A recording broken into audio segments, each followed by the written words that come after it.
그런데 구급차 한 대가 폐차장에 들어옵니다. 무슨 사고라도 난 걸까요? 남양주시 관할 폐차장이기 때문에 거의 대부분 물이 많이 와요.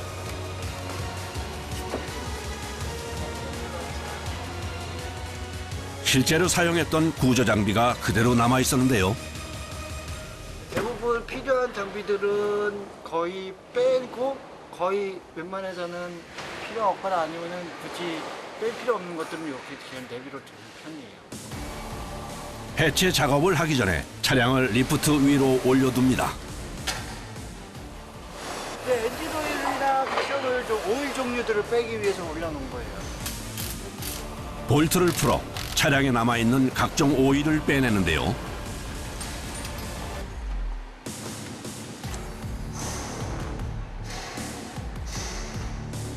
이제 관공서 차량들은 거의 대부분 많이 뛰면은 거의 안 좋을 경우가 있으니까 그에 대해서 처분하지 않아요. 오일을 폐유 처리하고 나면 본격적으로 부속품을 분리하는 해체 작업에 돌입하게 됩니다. 먼저 환자를 운반할 때 쓰였던 이동용 침대가 분리됐는데요. 환자용 침대예요. 이송용 환자 침대.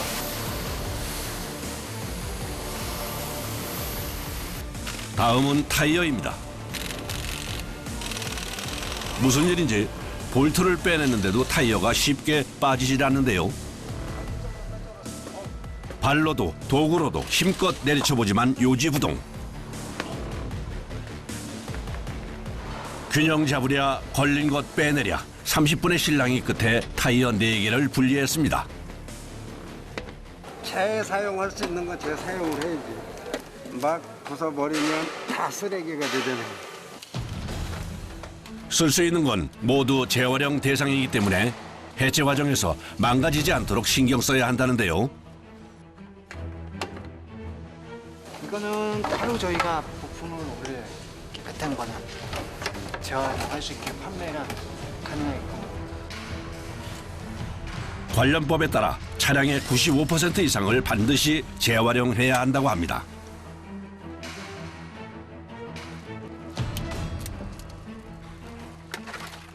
그거는 여러 가지 특수 장비가 달린 차가 수발에다가 뭐 들어간 선이 많아요. 그래서.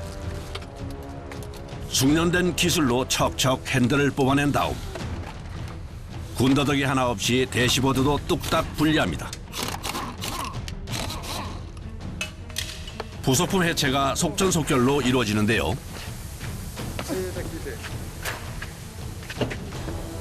혼자서는 안 되는 일도 있답니다.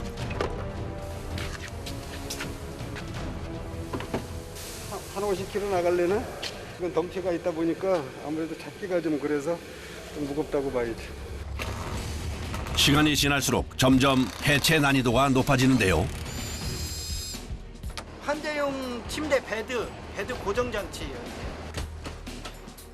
환자를 이송하던 부품이다 보니 일반 차량처럼 쉽게 떨어지질 않습니다. 너무 튼튼하게 해놔가지고 안 빠져요. 특수차기 때문에 마감 처리가 제대로 되죠.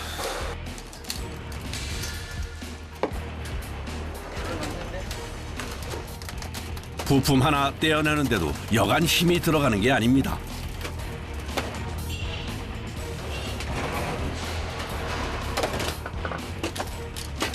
보기에는 근데 너무 가벼운 거예요 이게.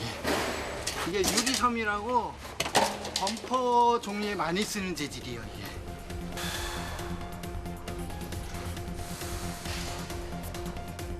이번에는 망치까지 등장해 떼어냅니다.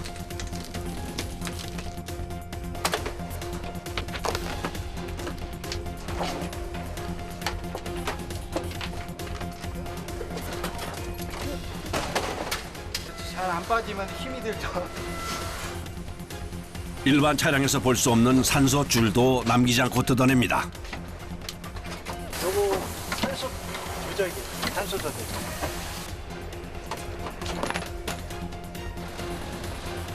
혼자서 내부를 모두 비워내는데 걸리는 시간은 3시간 남짓.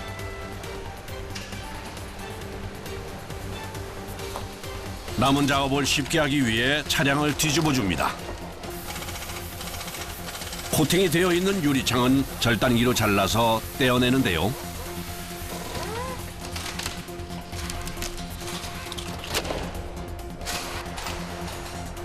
이렇게 분류해서 모아놓으면 한 달에 한 번 재활용 업체에서 가져간다는군요.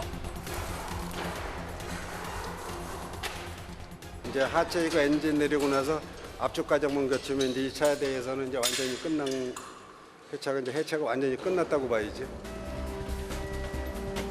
이리저리 뒤집어가며 남은 부품을 해체합니다. 마지막으로 엔진 분리 작업이 이루어지는데요. 귀한 대접받는 엔진은 상할세라 조심히 옮깁니다. 엔진은 수출 쪽으로 갈 거예요. 이제 폐차 과정의 마지막 과정만 남았습니다. 뼈대만 남은 차량은 집게차를 이용해 부수는데요. 압축기로 옮겨 위아래로 납작하게 만들어줍니다. 이렇게 구급차는 자동차로서의 생을 마감하게 되는데요. 고철로 팔려나가 마지막까지 제 몫을 다할 겁니다. 다음 날, 오늘은 화재 진압을 책임졌던 소방차 한 대가 해체를 기다리고 있었는데요. 이게 광고구 차들은 연수가 되면은 바꿔요, 운전. 그래서 이제 폐차를 하는 거예요. 급수를 담당하던 소방 장비 중에 하나인 물탱크 차입니다. 내구 연한이 경과돼 폐차된 건데요. 고철 알루미늄은 이게 단가 차이가 나기 때문에 분리를 해야 돼요. 알루미늄과 고철 단가가 차이가 나요. 작업 시간도 평소의 2배 이상. 똑같아 보이는 부품이어도 용도별로 재질별로 달라 재생 가능한 부품을 선별해서 분류해 놓아야 한답니다.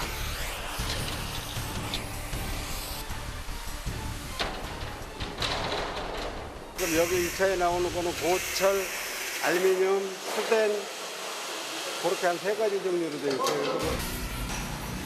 특수 차량 해체 묘미는 지금부터라는데요. 라이터 하나 떼어내는데 절단기까지 나섰습니다.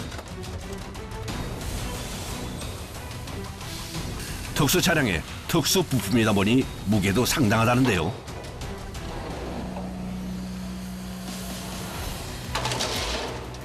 특수차들은 장비 같은 게 많이 들어서 해체하는데도 다른 차에 비해서 시간이 좀 많이 요구되고 해체에 대한 품목도 상당히 많아요. 혹시 모를 화재 사고에 대비해 기름통부터 떼어냅니다.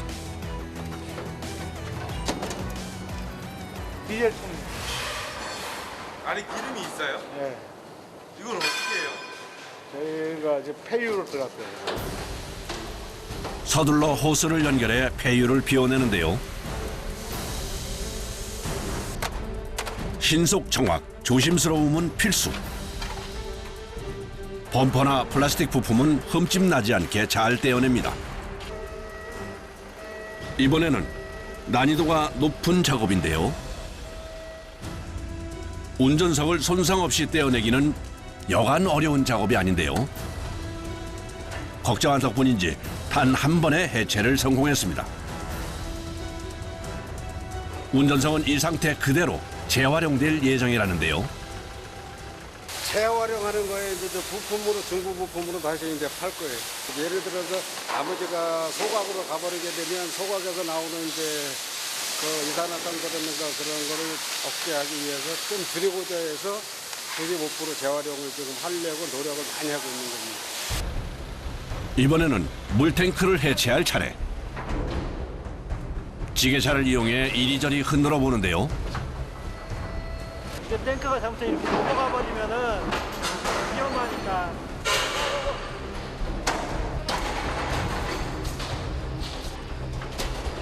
무언가 문제가 생긴 듯합니다.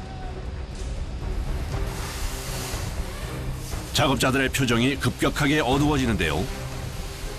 지게차 작업자도 초조하긴 마찬가지. 이게 이게 볼트가 한쪽이 쏘여가지고 한쪽 풀려야 되는데 이게 안 풀려서 자꾸 이렇게 넘어가는 거예요. 영 신통치 않습니다. 예상치 못한 상황에 작업자들의 신경이 곤두섭니다. 안에서도 안 따진 건가? 이거요? 빨간 거. 보이지 않는 볼트가 숨어 있었다는데요. 일반 차들하고 틀려서 이건 뭐 손도 많이 가고 작업이 좀 복잡하다고 봐야지. 침착하게 다시 분리를 시도해 봅니다. 볼트가 다 풀렸는지 이번에는 한 번에 분리됐는데요.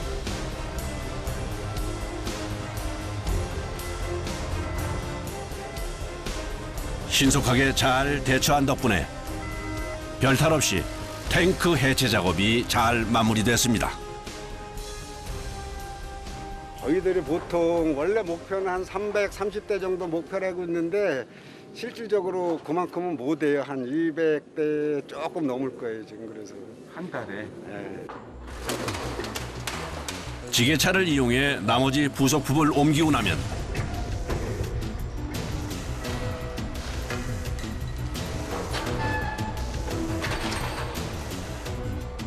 가장 중요한 엔진 분리 작업이 남았는데요.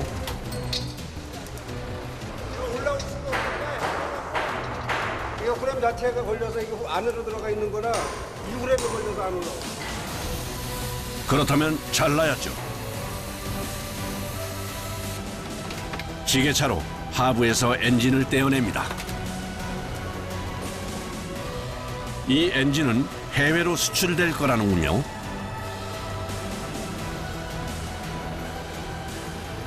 남은 해체 작업도 일사천리로 진행됩니다. 상부를 지지하던 하부 프레임과 타이어도, 자동차의 심장인 중요한 엔진도, 관련 부속품도 모두 분리되어 재활용될 예정인데요. 재활용으로 되면 아무래도 부품 개념으로 가니까 이게 좀 여러모로 봐서는 좀 낫다고 봐야 되겠죠. 해체 작업도 섬세하게 이루어져야 한다는 작업자들의 철학. 정교하게 분리한 덕에 깨끗하게 남은 부품들은 세척실에서 때 빼고 광내는 작업에 들어가는데요. 여기 세척하는 실이에요, 세척. 이 상태가 어떤가 검사를 해요. 뭐 파손된 부분이 있는지 없는지 그걸 확인한 다음에 이상이 없을 때 그 세척이 들어가는 거예요. 손이 닿지 않는 구석까지 먼지를 닦아내야 한답니다. 이런 부분이라든가 이런 부분은 깨끗이 닦아야 되겠죠. 근데 전체적으로 깨끗이 닦아야 돼요. 제일 신경 쓰는 것이 아무래도 이 앞이 생명이니까 여기를 좀 깨끗이 해야 되겠죠. 순식간에 새 제품으로 변신했는데요. 흠잡을 것 없는 성능과 가격까지. 노후되거나 단종된 차량의 부품을 찾는 사람들에게 최고라는군요. 중고 부품을 사러 온 외국인 바이어도 만날 수 있었는데요. 신중하게 제품을 살펴봅니다. 이라크 한국 엔진 없어요. 차만 있어 엔진 없어 이라크. 여기와 사이드 엔진 시리아 보내 이라크 보내. 역시 필요한 부품을 직접 확인하고 고를 수 있어 인기 만점. 꾸준히 수출의 한 축을 담당하는 효자 상품입니다. 한국에 60, 이라크 보내 90 그렇게 나와요. 모두 새 주인을 만나 활약할 모습을 기대해 봅니다.